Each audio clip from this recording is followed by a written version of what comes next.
Ahoj, já vás všechny zdravím. Slíbila jsem, že natočím něco málo o newborn focení, abyste měli prostě tak nějakou představu, co to vůbec je a proč na takový newborn se vlastně chodí. Takže v první řadě je důležité si říct, že už se to nikdy nevrátí ten čas, kdy se vám prostě narodí to miminko, už nikdy prostě to nevrátíte zpátky. A je fakt hezký, když máte prostě vzpomínku, památku, jakoukoliv prostě, že oni se strašně rychle, ty miminka mění. Proto se tady to focení prostě jmenuje newborn a je to novorozenecké focení v prvních dnech v podstatě života.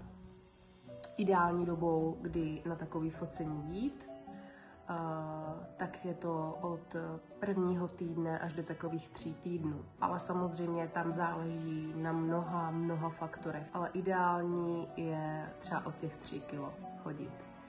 Další věc, co je důležité zmínit, tak že máte na výběr buď to focení aranžované jako v ateliéru, nebo focení u vás doma. Je tam trošku jako rozdíl v tom, že u vás doma nejsme schopni to naaranžovat tak, jak v tom ateliéru. Nemáme tam k tomu prostě veškeré vybavení. Ale jsme schopni udělat hezký, přirozený fotky prostě ve vašem domácím prostředí. Přijdete, já už to budu mít předchystaný, pokud se jedná o ateliérové focení, jo?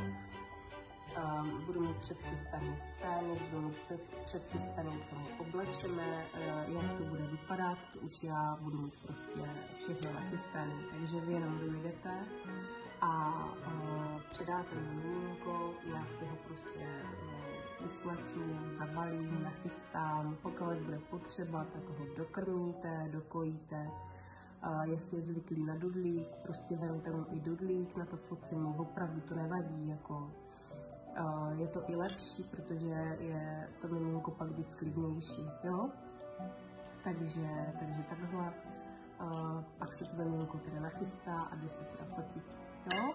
Vyfotím ho většinou tak ve 2 až 3 scénách a úplně na závěr, pokud budete chtít samozřejmě, tak fotím i vás jako celou rodinu s vaším manželem, partnerem, přítelem, dětma, jestli máte ještě sourozence starší, tak je dobrý s nima, když třeba tatínek přijde ke konci tomu focení s nima, tam se potom udělají další prostě společné fotky. A mezi tím vy si můžete prostě odpočnout, trošku pokecat, protože je to fakt hodně o tom, že to miminko vám na starosti já v tu chvíli a vy prostě jenom koukáte, sedíte a odpočíváte. A když je versi potřeba, tak normálně jenom skočíte, dokojíte a fungujeme dál. Prostě pouštíme teplý vzduch, jo, ať je jim jako dobře, známe veškeré jako polohy toho dítěte, do kterých jsme schopni prostě i uklidnit, sklidnit a všechno. Takže je to fakt takový i zážitek, je to i hezký, když to jako vidíte vy, prostě. Myslím si, že by se vám to mohlo líbit. Takže budu se těšit.